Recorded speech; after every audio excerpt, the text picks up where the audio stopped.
Elle est journaliste, spécialiste du marché de l'art. Au fil de ses reportages, elle a découvert des histoires incroyables de chefs-d'œuvre inestimables retrouvés au fond d'une cave ou enterrés dans un jardin. Ce sont ces anecdotes qui font rêver, qu'elle a réunies dans un livre avec son complice. Voici maintenant l'invité des 5 dernières minutes. Et cet invité, c'est Laurence Bouilfarine. Bonjour, merci vraiment d'être avec nous. Merci, pour ce livre vraiment qui est passionnant, qui s'appelle « Vous êtes riche sans le savoir », un ouvrage que vous co-signez avec Philippe Collin-Olivier, c'est aux éditions du Passage.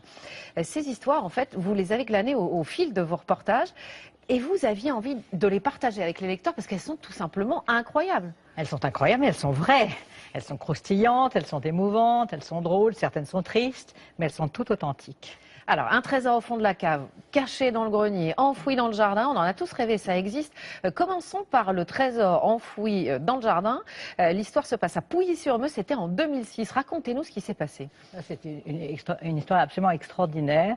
C'est un monsieur qui sait que, enfin, qui habite la Moselle, il pleut beaucoup, son jardin est inondé, il décide de fabriquer un drain, il convoque un de ses copains un samedi après-midi, ils prennent leur pioche, ils donnent un coup de pioche, il heurte un objet métallique, il le sort, il pense que c'est une boîte de pâté pour chien, il le met de côté, il repioche, encore quelque chose qui heurte, qui arrête la pioche, il commence à en avoir un peu assez, alors il fouille dans la terre et il met à jour une espèce de sac en toile et dedans il y a 10, 20, 30 pièces d'orfèvrerie. On découvre ces pièces en même temps que vous en parlez, donc il découvre ça, il va décider de le mettre en vente. Pas tout de suite, c'est beaucoup plus compliqué que ça. Il faut faire durer le plaisir.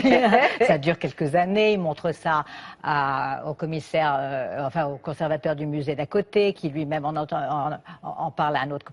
Et finalement, ça, après. Non, c'est pas passé aux enchères. Au moment où ça est passé aux enchères, la France a trouvé de quoi arrêter ce trésor. Et c'est dans un musée en Lorraine aujourd'hui. Alors, deuxième histoire incroyable, due cette fois au hasard d'un coup de pioche dans un mur. Décidément, il y a des histoires de pioche. Il faut acheter une pioche. Hein. Oui, c'est la première chose. Voilà, j'en déduis ça en lisant votre livre. Un investissement minime. Alors là, c'est une histoire encore plus rocambolesque parce que ça se passe dans une maison du XVIIe siècle qui appartient à une dame qui veut la louer. Elle le fait faire des travaux.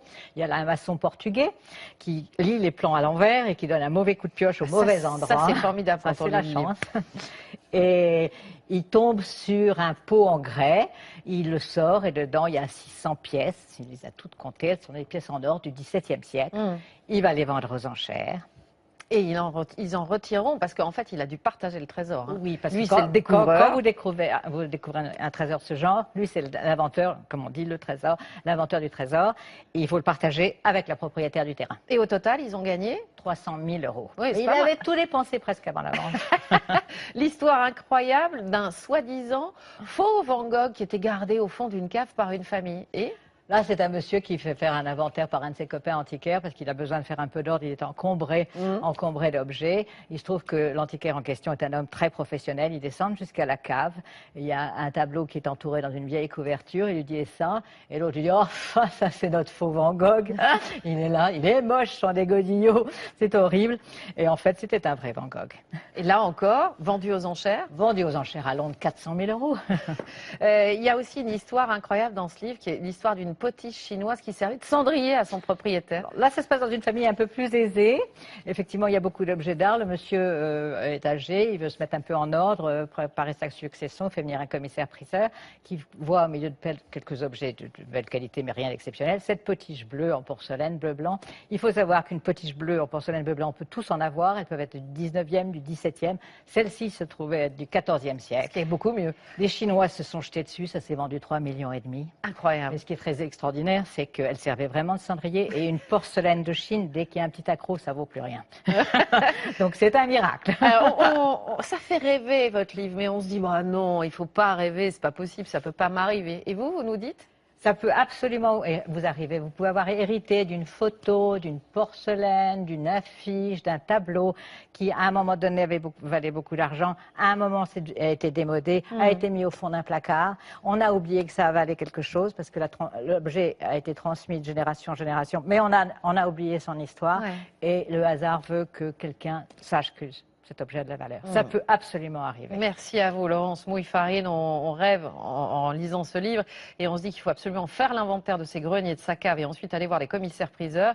Je rappelle le titre de ce livre, Vous êtes riche sans le savoir. Vous le co-signez avec Philippe Collin-Olivier. C'est aux éditions du Passage. Merci encore.